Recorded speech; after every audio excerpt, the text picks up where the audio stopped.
So the Proto-Austrians, I mean, Murray Rothbard has a great book, History of Austrian Economic Thought before Adam Smith, although he doesn't look too favorably on Adam Smith. Um, but it's a great book, and he really begins with the Lao Tzu, and some of the ancient Chinese philosophers, um, Tao Te Ching, and he says these were like the first anarchists. And then, you have the Spanish scholastics, St. Thomas Aquinas, Juan de Mariana. He had that concept of regicide, which meant if the king becomes tyrannical, you have the right to overthrow him. I think behead him. And they really developed concepts of like capital and interest and time preference and valuation. Really super, what we would consider now tenets of Austrian economics. Buy my novel, Escape from the Village, from major booksellers online. Go to escapevillage.com. Subscribe to the Substack. Go to fountainheadforum.substack.com. Support the forum. Go to buymeacoffee.com/fountainheadforum. Thank you. Welcome to the Party Pal. This is Fountainhead Forum 290.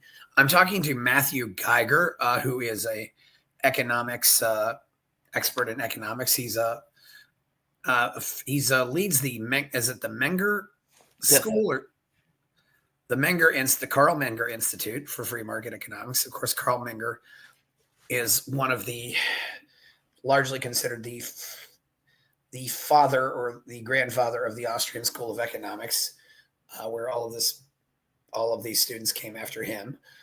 And so we're going to talk about economics. We're also going to talk about maybe some of the Spanish economists too, because Matthew has learned the language. He's been studying in Spain for a while. He's been studying with Philip Bagus, who is Bagus, who is also a good friend of Javier Milei, and has been on the show. So, and of course, I saw Matthew on a show with Michael Leibowitz. And Leibowitz always has good people on. So sometimes my best guests are the ones I take from other shows. So, how are you, Matthew? I'm doing very well. How are you doing, Chris? I'm doing fine. So how did you first get into all this free market economics? So I think my brother in high school introduced me to anarcho-capitalism and libertarianism, and then some people, notably Dave Smith and Thaddeus Russell. And then I went to Occidental College, and then I met Professor Darren Jurgen, who became my professor and mentor. He offered a course called Making Economic Sense, and we used Peter Boss's book, The Road to Freedom. And it was really like he offered a course called Econ 309, The Austrian Perspective, Free Market Economics. And he said that course would be a prerequisite to this course, the Making Economic Sense course. And that was for first-year students. It was one time only. And that was like really the construction of applying markets to all types of services, education, money, production, jurisprudence, security and defense, all these things. And so it was beautiful, and it really opened my mind. He helped send me to Mises University in 2018. Met some friends there. They recommended I go study in Spain with Professor Bagus and Horta de Soto. And that's what I did. And now I'm starting to teach with alongside Professor Jurgen with the Carl Menger Institute for Market Economics. Yes. You got to study with Horta de Soto as well? Yes. Oh, wow. Oh, I want him. He speaks English, right? Yes. I really want him on here. Milei's teacher. I mean, that's Bagus is also, or Bagus has also learned from, of course, Bagus is German. It's really amazing when you get this network of all these Austrian economists. It's really not that big a world. They're all talking to each other. It's just amazing. And now we have this, So tell us a little bit more about who exactly was Carl Menger. Well, Carl Menger was a Austrian journalist, and journalist. He originally was a journalist, and then from, I believe, writing about stocks, he discovered that they're being valued on the margin. So then, with the marginal revolution in 1871. He wrote about economics and how value is subjective, discovered on the margin of a stock of goods. It's not, we don't value the whole stock. We value the marginal value of a good. And then he wrote about economics. He wrote this book called Principles of Economics in 1871. And he had a couple of students, Johann von Bauer and Friedrich von Weiser, and then Mises. And Mises said his book Principles of Economics really made an economist out of him. So he's considered the founder of the Austrian school and debated the German historicists, which is a debate on methodology and the Methendenstreit debates. But brilliant. He was the tutor to one of the princes of Austria. I forget the prince's name, but yeah. Yes, well, there was the Archduke Rudolf von Habsburg, and Rudolph's father was Franz Joseph. Yeah, Menger lived from 1840 to 1921, and yes, and as you pointed out, Bim Bawerk and von Weisser. Yeah, von Weisser. I didn't know that as much about von Weisser, or von Wieser, I guess. And then, of course, Mises learned from Bim Bawerk, and this was at the private tutor to Rudolf von Habsburg, the Crown Prince of Austria. So they were actually close to the royalty and could have an influence on them. Mm-hmm. And since it wasn't a democracy, they could make a difference. So yeah. Mm-hmm. Yeah. And I want to ask you, if you don't mind, this podcast is called the Fountainhead Forum. Yes. So I take it you're a fan of Ayn Rand and the Fountainhead? I'm a fan of Ayn Rand. I wanted to call my podcast a forum, and so this was the best F word I could use. And I like I find it's been very useful. So I just say, oh, he was on the forum. It's a. Then I can call my listeners the friends of the Fountainhead Forum, and maybe we'll have a conference. We might call it Fountainhead Forum Fest or something like that. It's there's a lot of things, but I like the name, and just it seemed like it exemplifies what I'm trying to do here. I wouldn't say I have one person who's really my guru, but I have a lot of people I've certainly learned from. Yeah.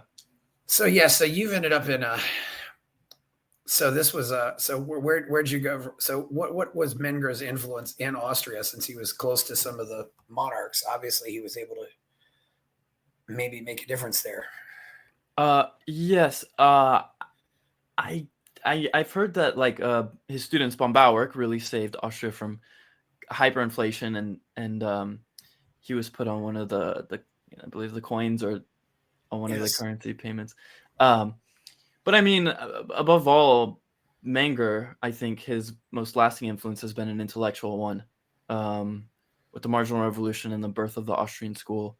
I mean, actually, Professor Huerta de Soto says that the Austrian school begins with the Spanish scholastics, the Spanish school, and it's just a intellectual continuation in the lineage, which I like. I'm not too familiar with all that history, but Menger really, I mean, he's the founder of the methodology of what the Austrian school studies today, which is really just market economics, looking at economics as a social science that you derive theoretically and deductively rather than empirically, which is an important distinction, because the modern economists they're neoclassicals and Keynesian macroeconomists, meaning that they want to test it like the physical sciences, like physics, using models to replicate reality, but you can't replicate human consciousness, values, taste, choices. These things are very dynamic,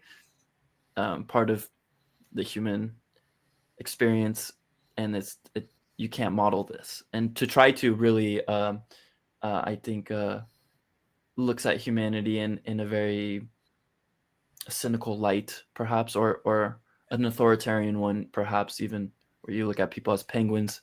If we just give them the right direction, they'll do what they're supposed to do. Yeah, so Bim Bawerk, just to let people know, he was born in 1851 but died in 1914. So Bim Bawerk was 11 years younger than Menger, but Menger lived longer.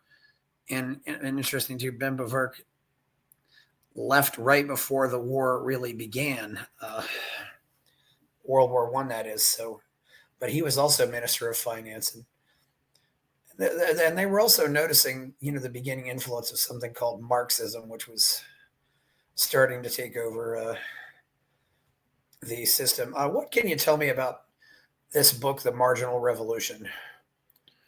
Ooh, well, I haven't read that book in particular, the Marginal Revolutionaries, or which book? Well, you're The talking Marginal. about Menger's book, what you called the Marginal Revolution, or Oh, Principles of Economics.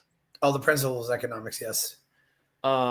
Yes. I mean, to be honest, I'm like about halfway through it, so I haven't finished it.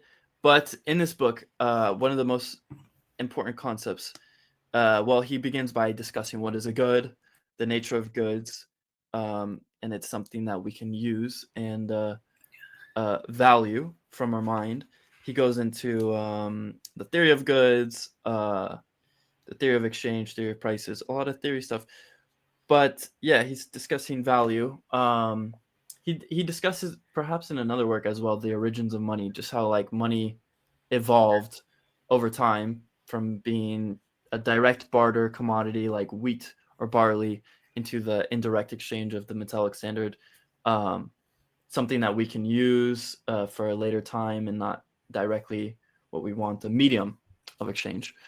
Um, but I think that the concept of valuation is really important because the classical economists uh, and the Marx himself thought that like value was objective, it was inherent in something. Now it's debatable like if they exactly thought that, but the point being that they had this objective theory of value, objective theory of labor, that the value of something is the labor units put into it.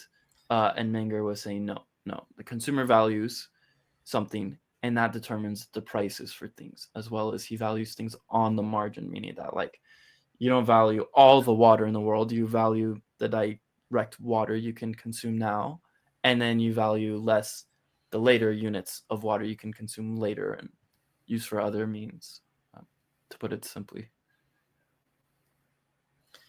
Exactly. So that first gallon of water may be more valuable than the 10th gallon of water. Mhm. Yeah. um yeah, but I'm not a Menger expert, unfortunately. I mean, I wish I was. I do teach at the Menger Institute, um, but I will be eventually. Oh, yes. There's a lot to learn here. There's a lot of people you can read. It's Mhm. amazing how much stuff we have there. But, also also from we go from Menger to Bim Bawerk. I mean, I did not know that much about Friedrich von Wieser, or von Wieser. He was 1851 to 1926. But, yeah, but he was also one of the early Austrians. And some of these economists I could point out too weren't necessarily totally libertarian. They were just believed in free markets, but some of them may have necessarily thought of different things on say personal restrictions on personal liberties. But then we go to von Mises, Ludwig von Mises, who was born in 1881 and died in 1973, and Mises carried on in Austria, and I believe he was also influencing Dollfuss and something like that. What can you tell me about some of the what we might call the proto-Austrians, the people who came before the Austrian School of Economics? Because you've spent some time in Spain. Mhm. Yeah.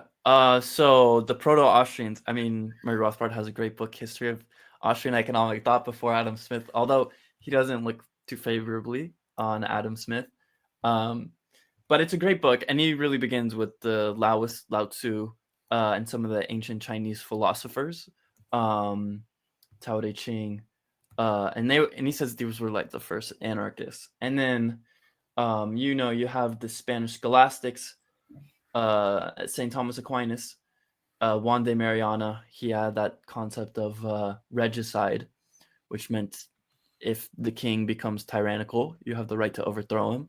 I think behead him. And they Yes. really developed concepts of like capital and interest and uh, time preference and valuation. Really super, what we would consider now tenets of Austrian economics. You had the French physiocrats, um, Richard Cantillon, Turgot, say. Maybe Cantillon was not necessarily a physiocrat. Um, and I think they really developed a lot of ideas on capital, labor. valuation, maybe Yeah, time who's preference. Turgose? How do you spell that? Turgot.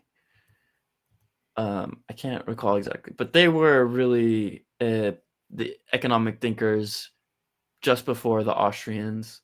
Richard Cantillon, I know Professor Mark Thornton has written a lot about him and says he was like the Okay. original economist that had a full systematic outline of like a treatise of economics.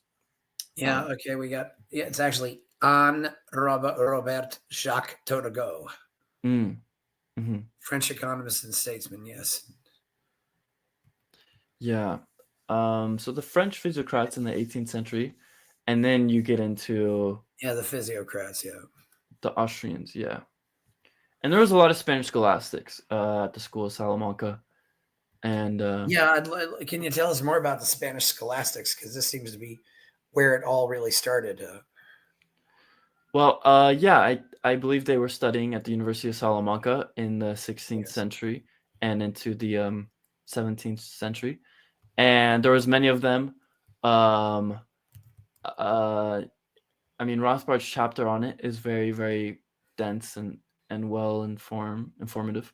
But they were developing ideas all over the place regarding economics. They were developing theories of, for example, like, is charging an interest morally acceptable? At the time, I believe the Catholic Church said that this was not acceptable.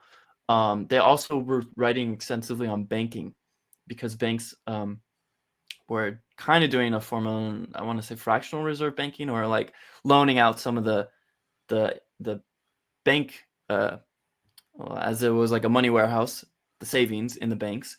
And they were saying like usury laws are not moral, but as a bank is lending out money, this can be kind of uh, illegal or immoral, perhaps.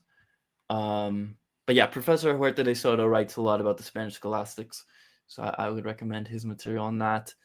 Uh, Off the top of my head, I'm not too refreshed on their contributions, but they're very significant. They're definitely the forerunners to the Austrian school. If not, the Austrians should call it the Spanish school. I do agree with that. It seems like to me the School of Salamanca may have also been may have been a response to the Protestant Reformation itself. The and because Spain, of course, was still very Catholic. Because Yeah, the Reformation has been said that it was so really just a revolt against the Catholic Church becoming so Aristotelian. hmm one of the ideas I really like that I think Rothbard mentions perhaps in the introduction to that book is that how um, with the Protestants and perhaps the Puritans and then the Catholics, uh, the way that they looked at life and culture was different, to the extent that Catholics understood that production was for consumption. We're working so we Yes, can enjoy this. Whereas the Protestants or the Puritans really viewed labor as a virtue unto itself. So production became the whole idea of how to form an economy and society, rather than consumption and leisure, which I think the Catholics had in mind. And I think this really influenced their economic theories, where you look at the classical economists in Britain, and they thought that labor is what drives value, um, whereas the Spanish scholastics uh, saw that it was consumption that drives value. So there's an important distinction, but I think it's very interesting. Some well, people say, yes, and yeah, yeah, I think we can agree to a certain extent. That certain labor is not really valued. I mean, what is the point of making a dinner for 10 people if you only have 5 people show up? yeah, I mean, that's not really a virtue. I mean, you can feed them twice, but there's not really a point, and it just seems like there is maybe a worship of labor just for the sake of labor, and the realization that once you get to a certain point, maybe you don't need the labor. And you might also get to a system that maximizes your labor, whereas, it's funny, growing up where I grew up, the steel mills and the coal mines, they can produce more coal and more steel with less employees than they could 50 years ago Mhm. because of the machines and because of other things. So there's a lot of things that we can save value. Yeah. Yeah, and I like what Michael Malice is that productivity should be a higher virtue than just hard work. Um, Yeah. I'll tell you a story. I ran into a guy at a bar out here, and he was like writing something on his laptop, and it was late in the evening. And I just like walked up to him and I asked him like, "What are you writing?" And he's like, "Oh, I'm writing like a novel, blah blah blah." I'm like, "Oh, okay, that's cool." I just got my first book published. And he's like, "Oh, what's it about?" I'm like, "Oh, the economic analysis of suicide, Austrian economics." He's like, "Oh, I hate the Austrians." I'm like, "Why? Like, please tell me." And he's like, "You guys just like reduce things to numbers and make up stuff." I'm like, "What do you mean numbers? Like, we look at things qualitatively, not quantitatively." And he's like, "You guys think like stuff is subjective?" And I'm like, "Listen, we're at a bar." So I'm like, if there's two drinks and someone makes a drink I really like and a drink I don't like at all, I'm going to value the one I like more. Like you could put the same effort and the same ingredients or whatever into it, but it's subjective. And he's like, "No, like that's Can I curse?" Yeah. Go ahead. He's he's like, "No, that's bullshit. And if you think that way, then like F you and like you can get the F out of here." But he was a Marxist, I believe. So it was a very interesting interaction I had. But I think it when you look at like the Marxist whole conception of value and stuff and labor, it's based off that idea that just labor itself is valuable. That's what's going to drive society and civilization is if we get everyone to work. But that's not true. Uh, Preferences change, and you need the division of knowledge and labor, and Yeah. specialization to create new things. The profit mechanism of profits and losses, and to bring new things to market to test it out to see what people like, what they may like. So yeah. And when you live in a complicated world like we do, you have a case where the dentist takes his car to the auto mechanic, and the auto mechanic goes to the dentist when he needs to see the dentist because they both have knowledge that is valuable, but it's easier to split the knowledge and supposed to for them to try to be both dentist and auto mechanic. It's yeah, the subjective theory. Yeah, and we're looking at the School of Salamanca here. It started out with Francisco de Vitoria. He was born in 1483 to 1546. So it's interesting that this happened, or that the School of Salamanca looks like it was born around the time that they kicked out the Muslims in Spain finally. So, or kicked out the Moors. Do you think there's a connection there or not? I'm not sure. Potentially. Yeah, well, that happened in 1492, of course, and also what happened in 1492, of course, was a man sailed across the ocean. Of course, he wasn't Spanish, but he was financed by the Spanish crown. But you look also at some of these, and there was also very much a crossover between, a lot of economists were also Jesuits, and they were expected to know some of the clergy. Domingo de Soto and different Thomists, students of Aquinas. Lots of people here in the School of Salamanca. And you mentioned, Juan de Mariana. I mean, the concept, that you could actually kill your king or that he was not acting in the best interest of the country, which has certainly very much influenced the America's founding fathers. Because I've heard that some of these people did have an influence on Thomas Jefferson, but I'm not really completely sure as to what it was. Hmm. Uh,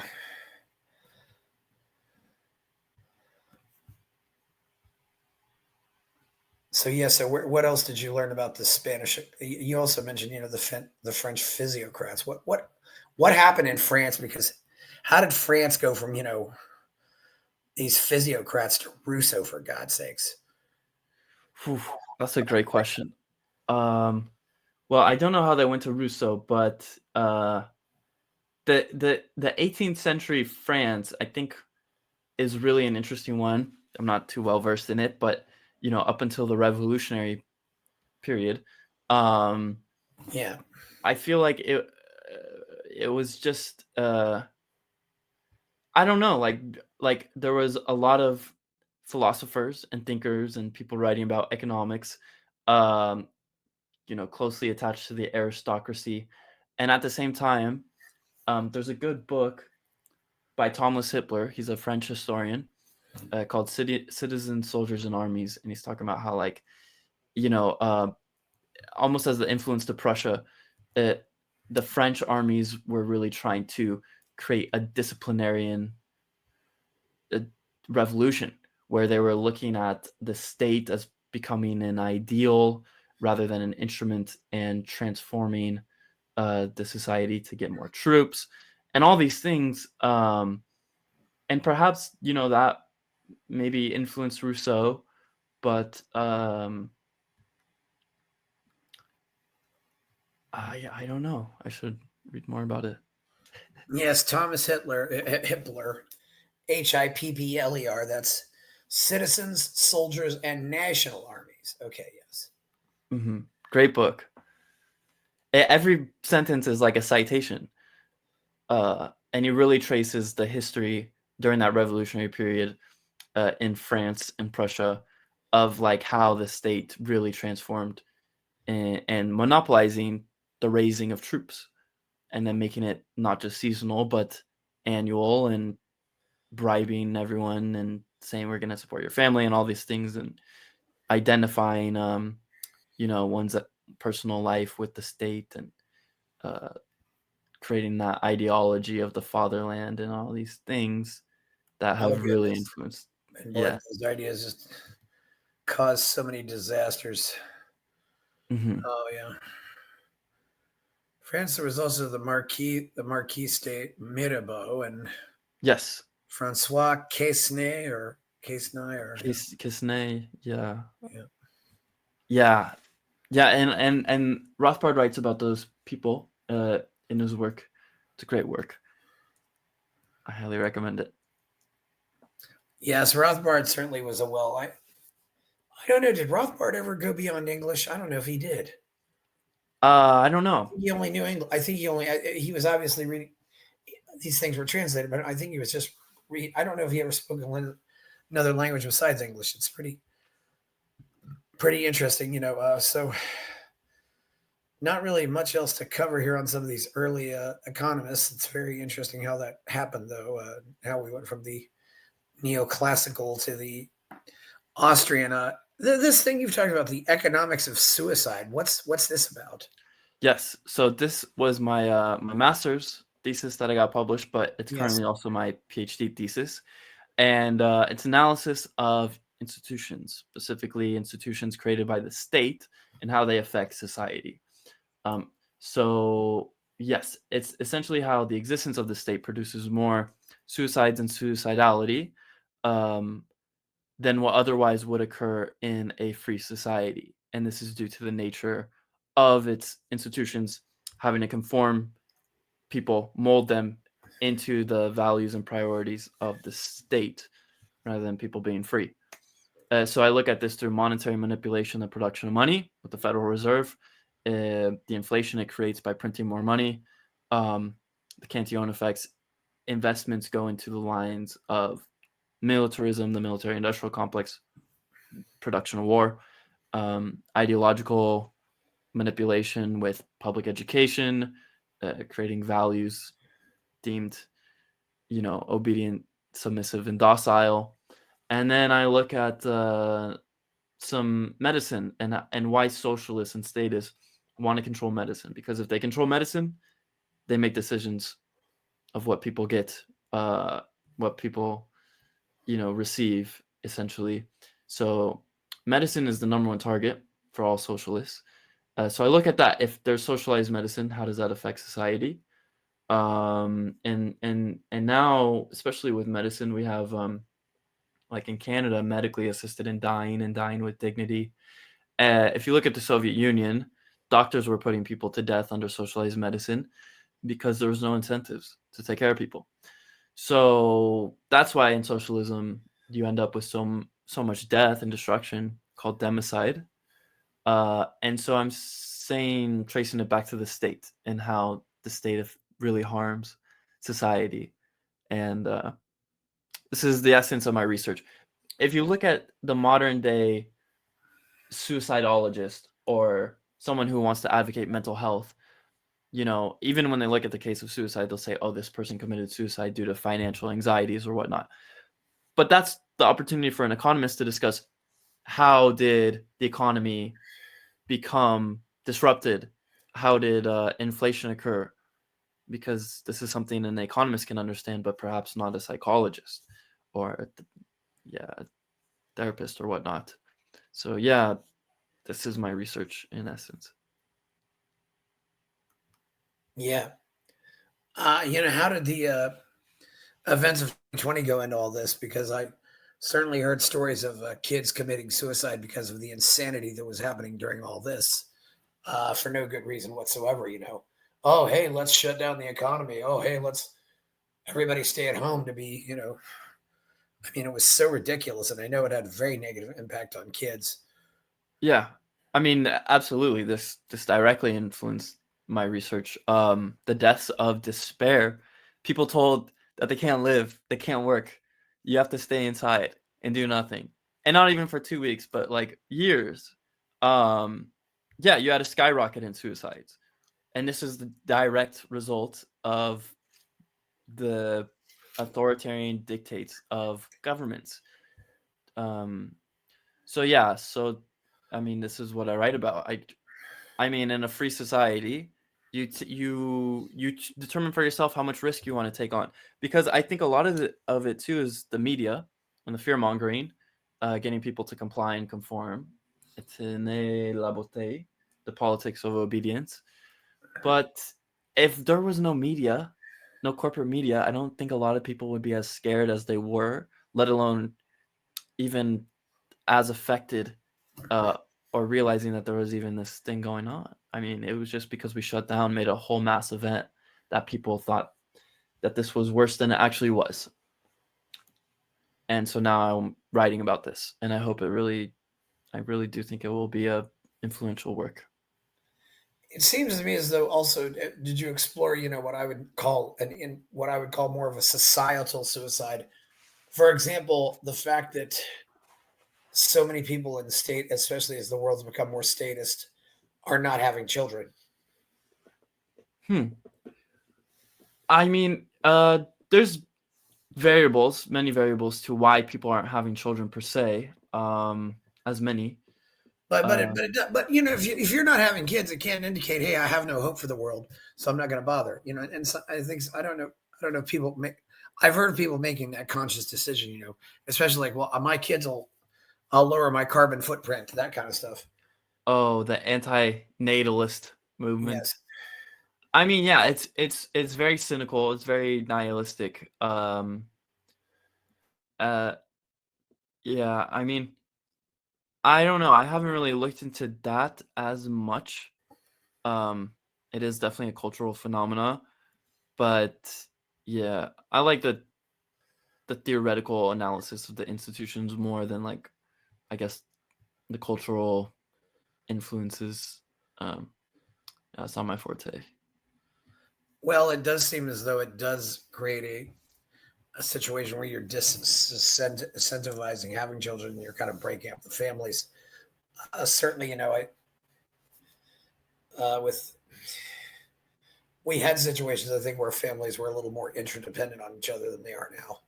You know, Yeah, you might have 3 or 4 generations living in the same house, that kind of thing. And, it's definitely. concept of, so I think, if I may jump in on that, yeah. I mean, I think really it is traced down to time preference and how, the nation state, in subsidizing people to separate or have children out of wedlock and whatnot, the welfare warfare state, um, it does increase people's time preference to be more present oriented and not be so far sighted. Um, and yeah, I think this definitely doesn't produce lasting meaning. I mean, a lot of what I It's write about is like, you know, as values are subjective, so is meaning. But like, what is that meaning for someone? And if it's just like more present oriented, then it's not going to be as sustainable. It's not going to be thinking about, decades or generations or centuries. Yeah, that is one thing I think is important is the consideration of time preference. And I do think if we don't have kids, we naturally aren't going to think about what kind of world we're going to leave for them. Whereas if we have kids, we want to, I think we want to leave a better world for them than what we found when we got here. Uh, but now we're also at the point, where people will spend $1 today, but then it'll cost them $10 10 years later. So, yeah, which does happen, did you also look into some cases, literally where you have these death cults, like say Jonestown, which was effectively communist, and it eventually did commit suicide on a certain scale, although it was probably more of a combination of murders and suicide. But eventually, everybody there was dead. Yeah, I mean, I'm kind of familiar with it, although I don't look into it for my research in particular. But I do kind of look into the culture of suicide culture, which is really a spectrum. The way people use drugs and everything is like a slow suicide. And I mean, although people throughout history have been like drinking and doing drugs, but especially with like the COVID lockdowns, it was just rampant because gyms were closed, but liquor stores were open. You know what I mean? Small restaurants were closed, but the fast food chains and the liquor stores and drugs and everything like that. It was just like the governments, I don't think are in a system to care. They're in a system to redistribute wealth, benefit themselves, and hand it out as they see fit. But they can't care. I can't care. And if we're the quote unquote, we're the government, if we're the humans who can potentially take those offices, I don't change as a human being. I'm still my same self-interested person, but now I just have like more influence. But I my ability to care for people, one, is impossible for people I don't even know, haven't even met. I don't know the people in the town next to me. Two, I mean, in a more philosophical sense, I like the saying, I heard my professor quote it, my empathy doesn't end at the border. Why should I care for someone more in, let's say, Idaho than in India? You know what I mean? Like I might have a friend in India who I care more about. So my empathy doesn't stop at the border. Even in Mexico, you know what I mean? I live closer to people in Mexico than in New York, but it's only through this nationalized collectivist ideology that are people supposed to care for the people within this area, this arbitrary geographical area. Certainly. And you might have situations where people are unified more by what their ideology or their lifestyle. I mean, a gay man in Phoenix, Arizona is probably more likely to regard a gay man in Moscow as his friend than he would, his neighbor who might be very homophobic. For sure. It's I don't know if geography necessarily defines our interests like it maybe used to because we're a lot more mobile now. Well, I mean, to some extent, yeah, geography does. You care more for the people that are closer to you, perhaps, in your city than in your state, than in your nation. But at the same time, yeah, it's also this idea that like because we're collectivized, through language and national ideology and all this stuff, I think that's what brings people together. But people don't understand exactly why they think in that way. That like it's an us versus them ideology that's perpetuated on the people. But I mean, to me, like everyone's just a person. And when you have a parasitic ruling elite that lives off taxation, which is the political class, then that becomes like the institutionalized parasites on society. And it's like, as far as Marx discussing these different classes, I think his analysis was just off, where you have the citizenry and the parasitic elite that lives off the production of producers and entrepreneurs. And even the friends of the class, which is like the central bankers, with a snap of the fingers, they just print money, take a paycheck, not producing anything. If anything, yeah, just producing pieces of paper. That's no value, no wealth, no real goods or services to society. So like, I think yeah, this is just once this is realized by more people, I this era of democracy will not remain.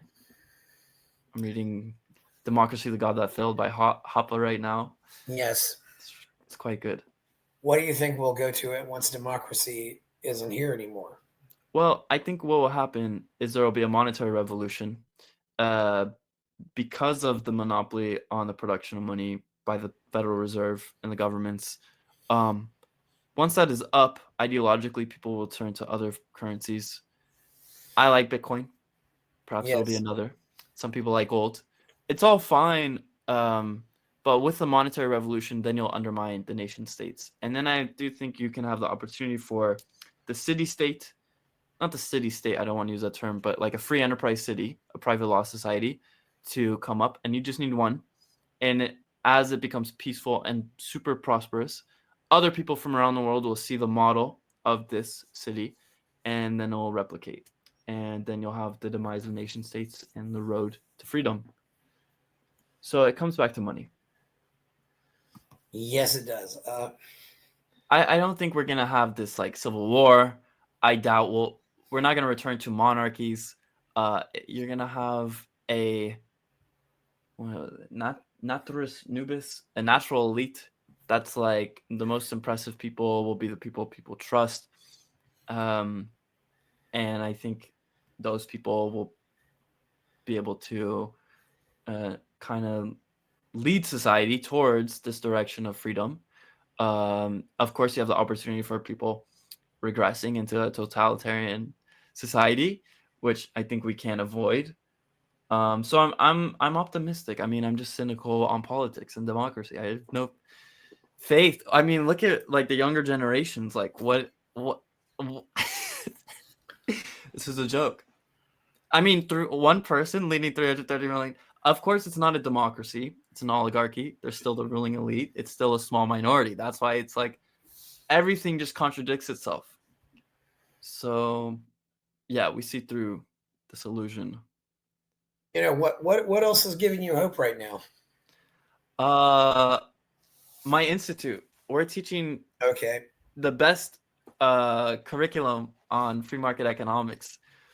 I'm really excited about that. I do think because we have students, it is our first, um, I guess, class, and the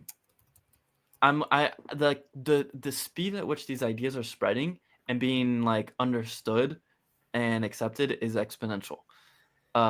It's really really amazing because I think the millennial generation perhaps was more liberal, but now they're saying like the younger generations, Gen Z, is like the most conservative, but not even conservative. They're just not woke and liberal.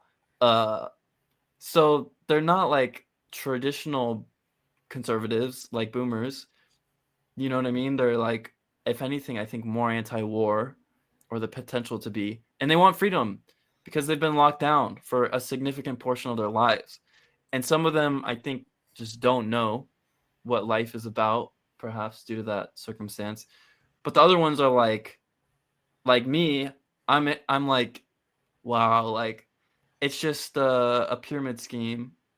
It's a Ponzi scheme, and they're throwing every lie in the book to get it over. So it all begins with ideas. I mean, really, Mises, Menger, that's what they talk about is ideas. It First and always foremost. begins with ideas. So Yeah. what makes the Menger Institute say better than the Ludwig von Mises Institute or the Foundation for Economic Education Well, yeah, or the American Institute for Economic Research? Because a lot of these organizations have been around a long time. yes, and they're great institutions. I came from them. Even though Ron Paul Institute, I was a scholar with them. I love our institute, obviously, because I'm a part of it. I'm teaching with it alongside my professor. I think we have a great faculty. We've just had David Friedman, Thaddeus Russell, Professor Per Byland, Professor David Gordon. Um, we're we're doing a phenomenal job, but what we offer is one, if you want to come study in Los Angeles, that's where we're located, Pasadena, Glendale.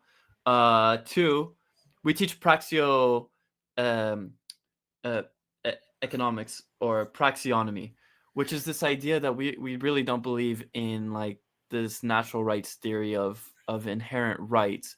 Now that means 2 things. Natural rights also can mean like an evolutionary rights, and that's kind of more what we propose, is that like if the markets can create all these goods and services over time, they can create morality and laws and cultural norms, but they're also dynamic.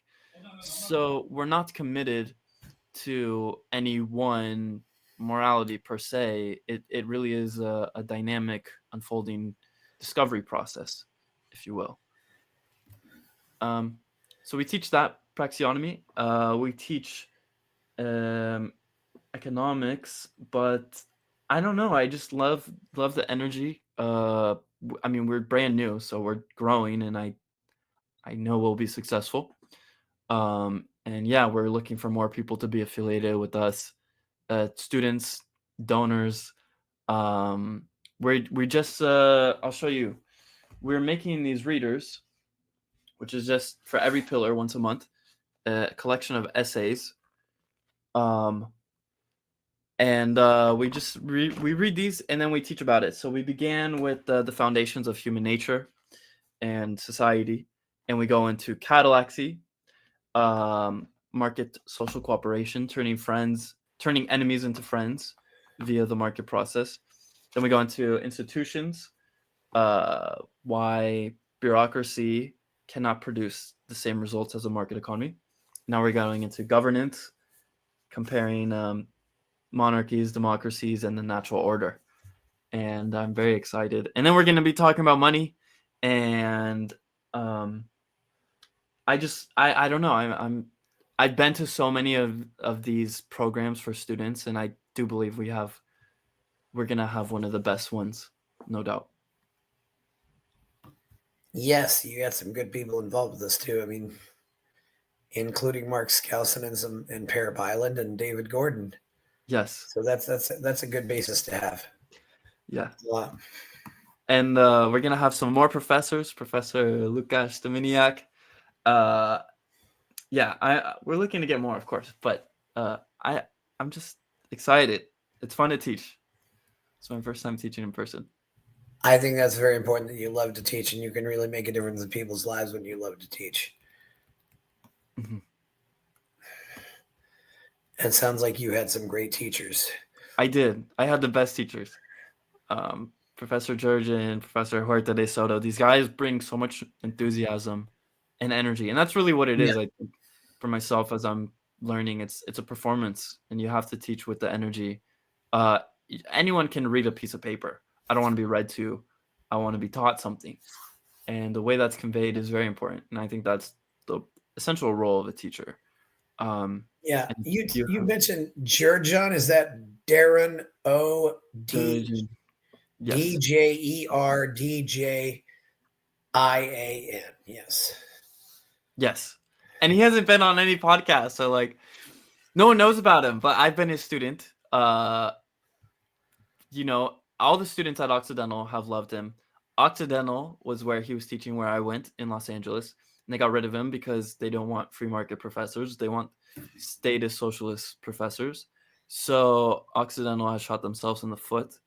They got rid of the best professor. All the students were saying, "We love you." There's an article by Mark Skousen in the Wall Street Journal about this. Over 400 students, friends of students, family members wrote a petition, and they were saying like, "We love you. Because of you, I can have a conversation with my grandchild." And he changed my life, and he changed many students' lives. His courses were the first to fill up. The students absolutely love him, including myself. So other than the people in that immediate experience of Occidental and Professor Jurgen, they don't know about him. The world doesn't know about him, but he's the man, and he is the president and professor at the Menger Institute. So Yes. yeah, Some people like to keep a low profile. That's understandable. I mean, yeah, of course. yeah. Since you're younger, what do you think about the Tate brothers? I like them. I don't know. I think they're cool. I mean, I don't know. I can't speak to like all the lawsuits and legal stuff and Yes.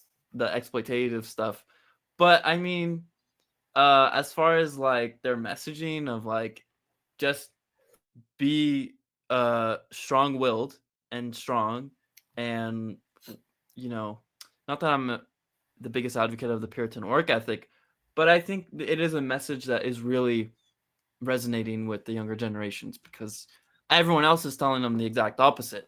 So I think that's really what helped make the Tate brothers so famous, was they just said the opposite of all this woke ideology and propaganda that the Yes. children being fed. Don't be a victim. If you get hit, just get up and keep fighting. That's really their attitude. Uh, Tate is also he's certainly the opposite of the academic. I mean, he's the kind of guy to say, don't read a bunch of books about chess. Just go play chess, which is what he said about his father. Because people may not realize his father was actually their fathers were actually a very well respected chess master. Mhm. So there's definitely, and I got to ask too. What do you think about since you've taken classes from two of his teachers? You got to tell me what you think about Javier Milei. Well, Thaddeus Russell would be upset with me. Who But would? Thaddeus Russell. I But was thinking, I like him. who Well, cares? yeah. I just for I mean, a lot of the Austrians, there's a divide with the Palestinian-Israeli conflict. There's a Um, divide with what you said. the Palestinian and Israeli conflict. Okay, but that's not really related to economics. But yes, It's not. But Millet says he supports that. He says he supports the military. So to that extent is questionable.